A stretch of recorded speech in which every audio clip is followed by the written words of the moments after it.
मुलाकात की है, क्या कुछ कहा उन्होंने, सुनवाएंगे। हम अपना बेस्ट परफॉर्मेंस के लिए जा रहे हैं, लेकिन ओलंपिक सीखने का भी बहुत बड़ा मैदान होता है। अब तो एक तो मैं अपना खेल खेलूं और टेलीफोन करके सबको बताता रहूं, देखिए आज ऐसा रहा वैसा रहा। दूसरे होते हैं बाकी हर खेल देखने जाते हैं, फलाना देश कैसे खेल रहा है, टिकना देश कैसे खेल रहा है, और वो चीज़ों को पूरी तरह ऑब्जर्व करता है, कोशिश करता है एब्सॉर्ब करने की, और आकर के अपने कोच को भी बताया कि अरे भाई मैंने देखा उसने तो बड़ा कमाल कर दिया था लास्ट मोमेंट, अब मुझे भी बताइए वो क्या टेक्निक थी। कभी उस वीडियो को लेकर के 10 बार देखता है कि उसने कैसे उसको पलटा था। तो इन्हें जो सीखने की वृत्ति से काम करता है उसके लिए सीखने के बहुत अवसर होते हैं। जो शिकायत में जीना चाहता है उसके लिए भी अवसरों की कमी नहीं होती है। दुनिया के समृद्ध समृद्ध देश भी उत्तम से उत्तम सुविधाओं के साथ आए हुए लोग भी शायद शिकायत करते हुए नजर आएंगे, और हमारे जैसे देश के लोग जाते हैं, कई कठिनाइयां होती है, बहुत सी असुविधाएं होती है, लेकिन दिल में उसके मन में रहता है मेरा देश, मेरा तिरंगा झंडा, और इसलिए वो कठिनाइयों को, असुविधाओं को बिल्कुल साइड में रखता है, वो अपने मिशन के लिए लग जाता है। और इसलिए साथियों, मुझे पक्का विश्वास है कि इस बार भी खेल के मैदान में आप भारत का नाम रोशन करके आएंगे। जो पहली बार जा रहे हैं, जिनको ओलंपिक में जाने का पहला मौका मिल रहा है, ऐसे कौन कौन है? अच्छा, बेटियों की संख्या ज्यादा है, पहलवानों की संख्या ज्यादा है? अच्छा, जो पहली बार जा रहे हैं उनके मन में क्या चल रहा है, मैं जरा सुनना चाहूंगा, आप क्या सोच रहे हैं? आप में से कोई भी बताए। हाँ बताइए, आप कुछ कहना चाहती हो ना? ये पीछे, हाँ हाँ बताइए। हाँ, अपना परिचय बता दीजिए। और मैं रमिता जिंदल हूँ। एयर राइफल शूटिंग में मैं पहली बार ओलंपिक्स में जा रही हूँ, तो I am very excited to go because Olympics में जाने का सपना तो स्टार्टिंग से ही था मेरा, जब से स्पोर्ट्स स्टार्ट किया है मैंने। तो मुझे काफ़ी एक्साइटमेंट भी है और साथ में मोटिवेशन भी है काफ़ी कि देश के लिए मैं कुछ अच्छा करके आऊँ वहाँ। आपकी ट्रेनिंग कहाँ कहाँ हुई है? मैं हरियाणा से हूँ, बट मैं ट्रेनिंग चेन्नई में करती हूँ। परिवार में भी और कोई खेल जगत से जुड़े हुए थे कि आप ही ने शुरुआत की? नहीं, मैंने ही शुरुआत की है। अच्छा, वरना हरियाणा में तो हर घर में खिलाड़ी मिलेगा। बैठिए। और कौन कुछ बताएंगे अपना, जो पहली बार जा रहे हैं? बेटियां तो बहुत बता सकती है। दीजिए दीजिए, वो बोलेगी कुछ। हाँ, मेरा नाम रितिका है और मैं हरियाणा रोहतक से हूँ, और मैं बहुत खुश हूँ, मैं पहली बार जा रही हूँ। एक्साइटमेंट भी बहुत है कि मैं अपना मैट पे प्रदर्शन दिखाऊंगी, पूरे देश की नज़र मुझ पे होगी, और सभी लोग दुआ भी कर रहे हैं, और मैं भी अपना 100% दूंगी। शाबाश। और बोलिए ना। हाँ दीजिए, आप संकोच कर रही है, बोलना है, आपको बॉडी लैंग्वेज कह रही है। मेरा नाम अंतिम पंगाड़ है और मैं 53 kg में रेसलिंग करती हूँ। मैं अभी 19 साल की हूँ और मैं ओलंपिक खेलने जाऊँगी। बहुत खुशी है मुझे कि भाई अभी तक ओलंपिक में सिर्फ कुश्ती में एक ही मेडल आया लड़के का, और वो भी ब्रॉन्ज आया, तो मैं चाहती हूँ मैं इससे भी अच्छा मेडल लेके आऊँ। शाबाश। अच्छा, आप में से 18 से भी कम उम्र के कौन कौन है जिनकी एज 18 से कम है? एक, हाँ बताइए बेटा। Hi, I'm Dhinidhi Desingu. I am 14 years old. I'm from Kerala, but I represent Karnataka generally. I am really excited to go to the Olympics this year as being a part of Team India. It's a great honor and a great privilege that I got to be a part with such an amazing team this year. I know that it's just the start of my journey, and I know that there's a long, long way to go for me and for all of us over here. I hope that we all make our country proud, and I hope that we come back with great achievements and lifetime goals. Wish all the best. Thank you, sir. अच्छा, जो लोग 3 बार से ज्यादा बार Olympic में गए हैं, ऐसे कौन कौन है? More than 3 times. हाँ, जरा उनसे सुनेंगे। हाँ, मोर देन 3 टाइम्स। हाँ, बताइए। हाँ, कहिए, झारखंड वालों को तो छूट है कुछ भी बोलने की। नमस्ते सर, मेरा नाम दीपिका कुमारी है, मैं आरजे को रिप्रेजेंट करती हूँ। सर, बहुत खुशी है और कि ये चौथा ओलंपिक है मेरा और मैं बहुत एक्साइटेड हूँ और ये काफ़ी एक्सपीरियंस है, तो मैं उस एक्सपीरियंस को चाहूँगी कि उस एक्सपीरियंस को यूज़ करूँ और उसी जोश और उसी कॉन्फिडेंट के साथ रिप्रेजेंट करूँ और अपना 200% दूँ। Thank you sir. अच्छा, आप जो यहाँ नए खिलाड़ी पहली बार जा रहे हैं, उनके लिए क्या संदेश देगी, जो पहली बार जा रहे हैं इस टीम में? सर, मैं बोलूँगी कि डेफिनेटली कि एक्साइटमेंट बहुत ज़्यादा होता है, बट मैं उनको बोलूँगी कि उस चकाचौंध में वो ना घुसे, जितना हो सके वो खुद पे फोकस करे और इन्जॉय करे, पर पूरे फोकस के साथ, पूरे सेल्फ कॉन्फिडेंस के साथ। और मैं ये बोलूँगी कि मेडल जीतना है, उसके पीछे ना भागे, वो परफॉर्म करे, अच्छा परफॉर्म करे ताकि मेडल उनके पास आए। अब 3 बार आप हुआ ही, पहली बार गई, उसमें कुछ सीखा होगा, कुछ आपने आकर के उसको प्रैक्टिस किया होगा। दूसरी बार गई, कुछ और सीखा होगा। मैं जान सकता हूं कि आपने ऐसा कौन सी चीजें नई एडॉप्ट की जिसके कारण आपका कॉन्फिडेंस भी बढ़ा है और आपको लगता है कि आप देश को कुछ दे पाओगे? या ऐसा तो नहीं कि रूटीन जो प्रैक्टिस करती थी वही करते? क्योंकि ज्यादातर मैंने देखा है, जैसे मैं योगा वगैरह करने की आदी हूँ, तो मैं समय देता हूँ मेरे लिए, लेकिन मैंने देखा है कि जो एक रिदम बन जाती है, जाते ही जिससे शुरू करता हूँ वही से एकदम से शुरू हो जाता है। फिर मैं थोड़ा कॉन्शियस होकर कहता आज ये 2 छोड़ो, 2 नई चीज़ें करूँ, तो थोड़ा मुझे वैसा हर एक का आदत हो जाती है कि वो अपनी जो पुरानी हैबिट है उसी प्रकार से एक्ट करता रहता है और उसको लगता है मैंने कर लिया। आपकी स्थिति क्या है? सर, जो पुरानी अच्छी आदत है उसको कंटिन्यू करते हैं और जैसे लास्ट टाइम कोई भी मैच से अगर हम हारते हैं तो उससे सीखते हैं और प्रैक्टिस में आके वो गलती ना करें, उसको हम हर दिन रिपीट करते हैं ताकि वो हमारे आदत में उतर आए, जो अच्छी आदत है वो उतर आए और वही चीज़ हम कंटिन्यू करने की कोशिश करते हैं। कभी कभी बुरी आदत भी तो आदत बन जाती है, शरीर का हिस्सा बन जाती है। सर, होता है ऐसा, बहुत बार होता है कि बुरी आदत लग जाती है, बट हम खुद को बात करते हैं खुद से और रिमाइंड कराते हैं कि ये चीज़ें हमको कैसे कन्वर्ट करनी है अच्छी चीज़ों में। चलिए, और कौन है जो 3 बार जाकर के आए हैं? नमस्ते सर, मैं पोम एमआर एथलेटिक्स से हूँ। 2008 में जब मैं ओलंपिक्स गई थी तो मैं 18 ईयर्स थी, तो मैं रिजर्व में थी सर। देन 2016 में हम लोग टीम में भागे थे, तो 2002 के बाद हम लोग फाइनल में नहीं आया, तो this time we want to create a national record and come into the finals. चलिए, with so confidence. Thank you. Sure. ये जो बाहर जो है हमारे साथ ऑनलाइन जुड़े हैं, वे भी कुछ अपना अनुभव शेयर करना चाहते हैं तो अच्छा लगेगा सब खिलाड़ियों को। कौन बताना चाहता है? हाथ ऊपर करके शुरू कर दीजिए। नमस्कार सर। नमस्ते। मैं पीवी सिंधु।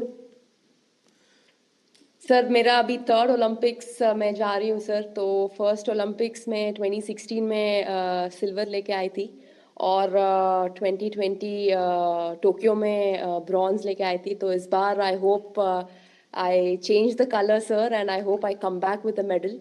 ऑब्वियसली अभी बहुत एक्सपीरियंस से जा रही हूँ, but definitely it's not going to be easy, but I will try my best and hoping for another medal sir. Yeah. ये जो नए खिलाड़ी आ रहे हैं उनके लिए क्या कहोगी? बस फर्स्टली मैं बस ये कहती हूँ कि I wish them all the very best. बहुत लोग ये सोचते कि ओलंपिक्स है कैसा खेलना, और प्रेशर भी बहुत रहता है, और कुछ कुछ लोगों को ये रहता है कि वो एक्साइटमेंट रहता है कि you know it's a first Olympics and we want to go to the Olympics. But I just want to say that, it is like any other tournament. It's just that हम focus करना है और we have to have that belief in ourselves that we can do it. And definitely सब लोग hard work कर रहे हैं, तो I wish them that they give their 100%, not think that it is some different tournament and it is going to be hard. But I just want to tell them that it is like any other tournament and I want them to give their 100%. चलिए, बहुत pressure तो शुभकामनाएं। सब लोग सब thank you sir, thank you. और कौन कोई है जो बाहर से बात करना चाहेंगे? नमस्ते सर। नमस्ते मैं जी। प्रियंका गोस्वामी। नमस्ते जी। तुम्हारे बालकृष्ण कहाँ है? सर मेरे पास ही है, यहीं पे स्विट्जरलैंड में। तो इस बार भी सर बालकृष्ण को मैं लेके सबसे जा रही हो पहले ना? तो हाँ जी सर, ओलंपिक्स उनका भी दूसरा ओलंपिक्स है। सबसे पहले तो सर आपको बधाई हो कि आप तीसरी बार प्रधानमंत्री बने हैं और हमें सभी खिलाड़ियों को आपसे दोबारा से बात करने का और मिलने का मौका मिला है। Thank you. और सर जैसा कि दूसरा ओलंपिक्स है और मैं 3 महीने से ऑस्ट्रेलिया में ट्रेनिंग कर रही थी सरकार की तरफ से और अभी स्विट्जरलैंड में ट्रेनिंग कर रही हूँ टॉप्स की तरफ से। तो काफ़ी सपोर्ट मिल रहा है हमें गवर्नमेंट की तरफ से कि हम दूसरे देश में जाके अपनी प्रैक्टिस कर रहे हैं। तो आई होप कि सभी प्लेयर्स ओलंपिक्स में अपना बेस्ट देंगे और अच्छा रिजल्ट देंगे और ज़्यादा से ज़्यादा मेडल जीतेंगे। अच्छा, आपकी एक शिकायत रहती थी कि तुम्हारा खेल ऐसा है कोई देखने वाला नहीं होता है। तुम आप प्रैक्टिस कर रही थी तो कोई होता देखने वाला? हाँ सर, विदेशों में तो इस खेल को भी मतलब उतनी ही अहमियत दी जाती है जितनी की और खेलों में दी जाती है। तो अपने देश में थोड़ा सा कम था, लेकिन जब से आप भी उसको इनक्रेज कर रहे हो कि सब देखो, इस हर खिलाड़ी के लिए आप बोलते हैं, तो हमारे देश में भी बहुत लोग अभी खेल को देख रहे हैं और काफी बढ़ावा मिल रहा है खिलाड़ी को और हमें भी सपोर्ट मिलता है कि कोई देखता है हमारा इवेंट कि हाँ सब बैठ के देख रहे हैं, तो हमें भी और मोटिवेशन आता है कि अच्छा करना है। चलिए, बहुत बहुत बधाई आपको। और कौन है वहां से कोई बात करना चाहेगा? सर नमस्कार सर। नमस्कार। मैं निखत बोल रही हूँ सर। मैं बॉक्सिंग में 50 कैटेगरी में इंडिया को रिप्रेजेंट करने जा रही हूँ ओलंपिक्स में और ये मेरा पहला ओलंपिक्स है और मैं बहुत एक्साइटेड हूँ। एट द सेम टाइम अपने आप को फोकस रख रही हूँ क्योंकि पूरे देशवासियों का मेरे ऊपर एक्सपेक्टेशंस है, तो मैं उनकी उम्मीदों पे खड़े उतरना चाहती हूँ और अपने देश का नाम रोशन करके वापस लौटना चाहूँगी। बहुत बहुत शुभकामनाएं। नीरज कुछ कह रहे थे? हाँ नमस्ते सर। नमस्ते भैया। कैसे हो सर? मैं वैसा ही हूँ। तेरा चूरमा अभी तक आया नहीं। चूरमा लेके आएंगे सर इस बार। पिछली बार वो दिल्ली में चीनी वाला चूरमा था, आपको हरियाणा का वही तो। और नहीं, मुझे तेरी बाघ के हाथ का चूरमा खाना है। पक्का सर। बताइए। बिल्कुल सर, हम भी अभी बाहर हैं जर्मनी में और ट्रेनिंग बहुत अच्छी चल रही है।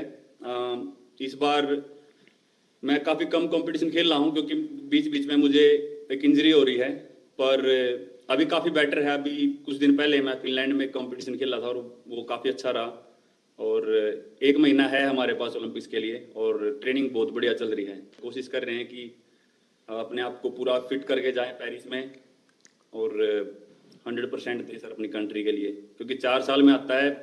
मैं सभी एथलीट्स को ये बोलना चाहूँगा कि 4 साल में मौका मिलता है और अपने अंदर घुस के उस चीज़ को निकालें कि क्या वो चीज़ है जिससे हम अपना बेस्ट दे सकते हैं।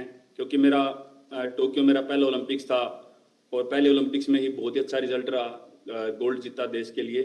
और उसका रीज़न मैं मानता हूँ कि ये है कि मन में डर नहीं था, निडर होके खेला और बहुत ही बिलीव था खुद पे कि ट्रेनिंग बहुत अच्छी हुई है। और मैं सभी एथलीट्स को ये बोलूँगा कि वैसे ही खेलें, किसी से डरने की घबराने की जरूरत नहीं है, क्योंकि वो भी इंसान है। कई बार हमको लगता है कि शायद यूरोपियंस ज़्यादा स्ट्रॉन्ग है या फिर यूएस के एथलीट या दूसरी कंट्रीज की ज़्यादा स्ट्रॉन्ग है, लेकिन वही है कि अगर हम खुद को पहचान लें कि हाँ हम इतनी मेहनत कर रहे हैं, अपने घर बार को छोड़ के इतनी दूर हैं, तो कुछ भी पॉसिबल है जी।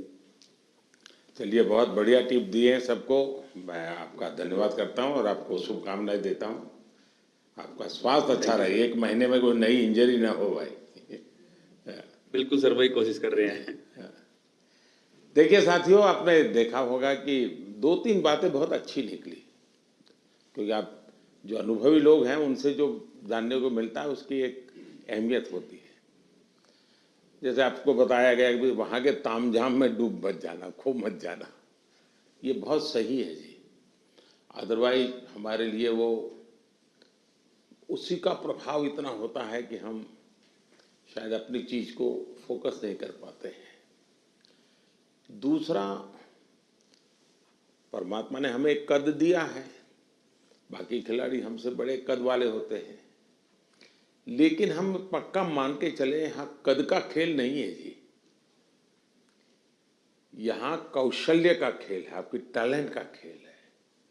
सामने वाले का शरीर हमसे 2 फीट ऊंचा है, चौड़ा है, इसकी परवाह मत कीजिए। आपको अपने टैलेंट पे भरोसा होना चाहिए, और फिर सामने कितना ही शरीर मोटा हो, बड़ा तगड़ा हो, दिखने में बड़ा शानदार हो, तो वो जीत ही जाएगा मानने का कारण नहीं होता है।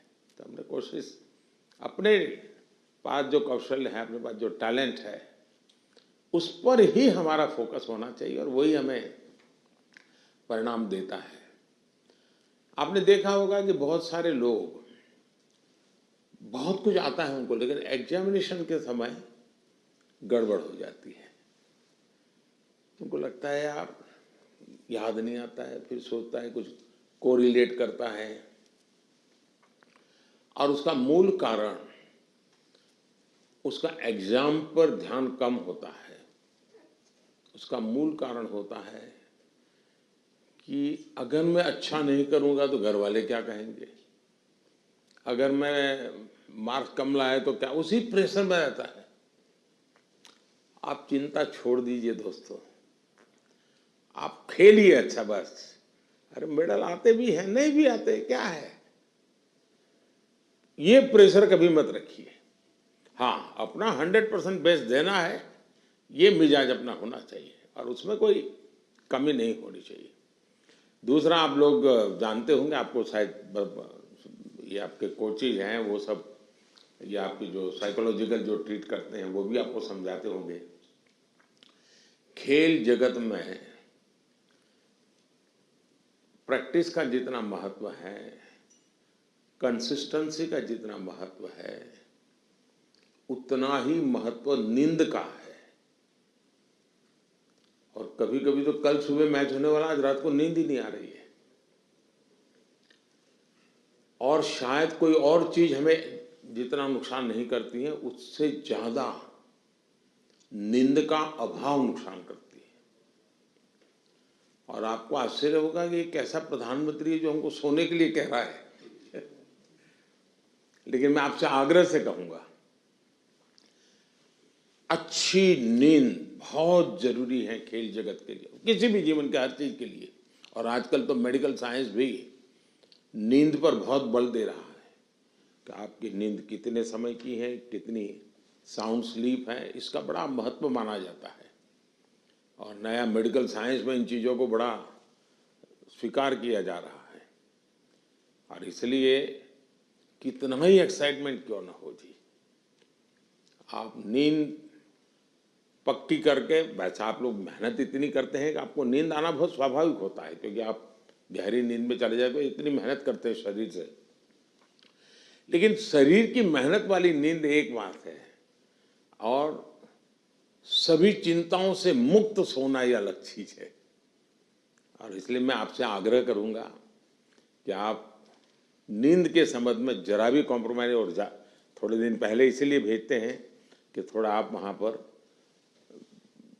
जेट लैग वगैरह समस्याओं से बच जाए, वहाँ थोड़ा कंफर्ट फील करें, और उसके बाद आप खेल के मैदान में उतरे तो आपको सुविधा रहे, इसलिए एक व्यवस्था सरकार करती है। खिलाड़ियों की सुविधा के लिए इस बार भी कुछ नई नई चीज़ें करने का प्रयास किया है, लेकिन फिर भी मैं कह नहीं सकता हूँ कि हर एक को सब कुछ वहाँ सुविधाजनक होगा ही कि नहीं होगा, लेकिन कोशिश की है। इन दिनों हम वहाँ के जो भारतीय समुदाय है उनको भी जरा एक्टिवेट करते हैं, उनको मोबिलाइज करते हैं, जरा आप भी हमारे खिलाड़ियों के साथ जरा जुड़िए। कुछ डिसिप्लिन रहती है, इसलिए उतने तो निकट नहीं रह सकते, लेकिन फिर भी वो ख्याल रखते हैं, चिंता करते हैं। जिसका खेल पूरा हो जाता है उसकी तो भरपूर चिंता करते हैं। लेकिन हम कोशिश करते हैं कि एक प्रकार से आप लोगों के लिए कंफर्ट रहें, असुविधा ना हो और आप लोग अच्छा परिणाम लेकर के आए। मेरी तरफ से आप लोगों को बहुत बहुत शुभकामनाएं हैं और मैं आप लोगों का फिर से एक बार इंतज़ार करूंगा जब आप 11 अगस्त को तो सारा खेल पूरा होगा। आप में से लोग जल्दी जाएंगे, जल्दी आएंगे, ऐसा तो क्रम रहता है। लेकिन मैं कोशिश करूंगा कि 15 अगस्त को एक बार लाल किले पर जब कार्यक्रम होता है तो आप लोग भी उसमें उपस्थित रहें, ताकि देश देखेगा कि यहाँ से हमारे ओलंपिक खेलने के लिए जो गए थे, क्योंकि ओलंपिक खेलने जाना ये भी बहुत बड़ी बात होती है जी। खेल में क्या करके आते हैं वो तो उसमें 4 चांद लगा देता है, लेकिन देश के अंदर इतना सारा खेल जगत के लोगों का होने के बाद आप में से खेलो इंडिया से निकल कर के खिलाड़ी बने ऐसे कितने हैं? अच्छा, ये भी काफी लोग हैं। तो आपका क्या कैसा कौन सा खेल रहा क्या है बता दीजिए जरा। हेलो सर, मैं सिफ्थ हूँ और मैं शूटिंग करती हूँ। तो खेलो इंडिया ने मुझे काफ़ी हेल्प की है, क्योंकि तो आप सुन रहे थे प्रधानमंत्री नरेंद्र मोदी को ओलंपिक खिलाड़ियों से मुलाकात वो कर रहे थे, उनसे बातचीत करते हुए नजर आ रहे थे। कई खिलाड़ी ऑनलाइन माध्यम से जुड़े हुए थे, कई वहीं मौजूद थे। फिलहाल रुक रहे हैं एक छोटे से ब्रेक के लिए, लौटेंगे कुछ ही देर में।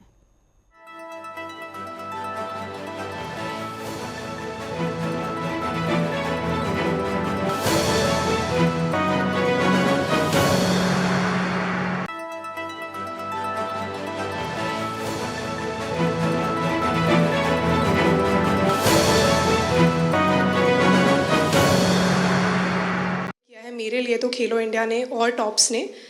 सो जी सर, जो आज मैं यहाँ हूँ मैं उसके काफ़ी हद तक उसका सहारा रहा है जी। शुक्रिया सर। चलिए, बहुत शुभकामनाएं आपको। और कोई है जो कुछ कहना चाहते हैं? आप अपने हिसाब से कुछ बात बताना चाहते हैं? हाँ, नमस्कार सर, मैं हरमनप्रीत सिंह हूँ हॉकी टीम से। तो सर, लास्ट टाइम जो हमने ओलंपिक में ब्रॉन्ज मेडल जीता था 41 ईयर्स के बाद, तो वो बहुत हमारे लिए प्राउड मोमेंट थी। एंड क्योंकि हॉकी की जो हिस्ट्री है वो बहुत बड़ी रही है एंड इस बार कोशिश बहुत अच्छी चल रही है। एंड फैसिलिटीज़ की बात करूँ, सब दिख रहे हैं हाँ जी आपकी टोली। तो फैसिलिटी सर, हम बेंगलोर साई में रहते हैं तो one of the best facilities हमें मिल रही हैं। जैसे आपने रिकवरी के बारे में बोला, स्लीप के बारे में बोला, और वहाँ पे जो हमारा रिकवरी का है, फूड से लेकर सारा कुछ सर बहुत अच्छा मिल रहा है हमें। और इस बार भी हम पूरी अपनी मेहनत कर रहे हैं एंड टीम हमारी जो है बहुत स्ट्रांग है। तो उम्मीद करते हैं सर इस बार और बेहतर करें और देश के लिए मेडल लेके आएँ सर। शायद किसी एक खेल पर सबसे ज़्यादा देश का प्रेशर है तो हॉकी पर होता है, क्योंकि देश के सब लोग मानते हैं तो हमारा खेल है, हम कैसे पीछे रह गए। सबसे ज़्यादा प्रेशर रहता है हॉकी के खिलाड़ियों पर, क्योंकि देश का हर बच्चा ही मानता है ये तो हमारा खेल है, ये हम कैसे हार सकते हैं। बाकियों में तो कहते हैं हाँ भाई चलो हमारे लोगों ने कोशिश की, प्रयास किया, निकाल रहे हैं। ये हॉकी के विषय में कॉम्प्रोमाइज नहीं करते और इसलिए उनको मेहनत भी ज़्यादा करनी पड़ती है। लेकिन मेरी शुभकामना है, मुझे आप पक्का करके लाओगे, मुझे पूरा भरोसा है जी। Thank you sir, thank you. चलिए साहब, मैं आपसे यही कहूँगा कि ये देश के लिए कुछ कर गुजरने का एक अवसर होता है। आपने अपनी तपस्या से इस स्थान तक पहुंचे हैं, अब आपके लिए अवसर है देश को कुछ देने का। और देश को देने के लिए खुद का बेस्ट खेल के मैदान में देना पड़ता है। जो खेल के मैदान में खुद का बेस्ट देता है वो देश के लिए गौरव लेकर के आता है। और मुझे पक्का विश्वास है कि हमारे सभी साथी इस बार पुराने सारे रिकॉर्ड तोड़ करके आएंगे। इस बार भारत की कोशिश है कि हम 2036 में ओलंपिक की मेजबानी हमारे देश में करें। उससे भी एक बड़ा माहौल बनता है। तो हमारे दिशा में हम प्रयास कर रहे हैं और हो सकता है शायद अभी तैयारियां इंफ्रास्ट्रक्चर के लिए जो चाहिए उस पर काम काफ़ी चल रहा है। जो भी एक्सपर्ट लोग हैं उस पर काम कर रहे हैं। आप लोग भी अगर खेल के बाद, खेल के पहले तो मैं नहीं कहूँगा, वहाँ व्यवस्थाएं क्या, इस बार फ्रांस में अलग अलग शहरों में ओलंपिक हो रहा है और एक तो पूरा बहुत दूर एक आइलैंड पे हो रहा है, तो एक अलग प्रकार का ही वहाँ माहौल रहेगा।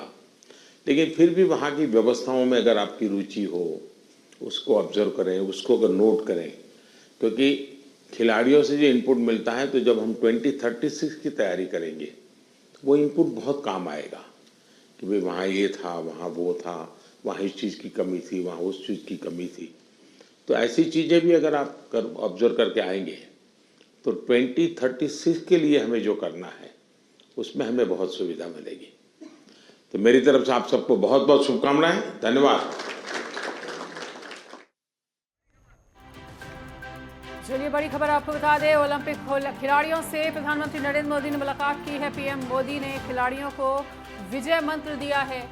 26 जुलाई से 11 अगस्त तक पेरिस ओलंपिक चलेगा, जिसमें खिलाड़ियों से मुलाकात करते हुए नजर आए पीएम। नीरज चोपड़ा ने पीएम मोदी का भरोसा किया है। उन्होंने कहा कि मैं अपना 100% दूंगा और ओलंपिक सीखने का भी बड़ा मैदान है। पीएम नरेंद्र मोदी की ये बड़ी बातें। पीएम ने कहा कि हमारे खिलाड़ी सर्वश्रेष्ठ प्रदर्शन करेंगे, ऐसा उन्हें भरोसा है। खिलाड़ी प्रदर्शन से देश को गौरवान्वित कर रहे हैं। खिलाड़ी परिस्थितियों को दोष नहीं देते हैं और खिलाड़ी तिरंगे के लिए जान लगा देते हैं। तो ओलंपिक खिलाड़ियों से पीएम नरेंद्र मोदी ने मुलाकात की और उन्हें वो जीत का मूल मंत्र देते हुए नजर आए।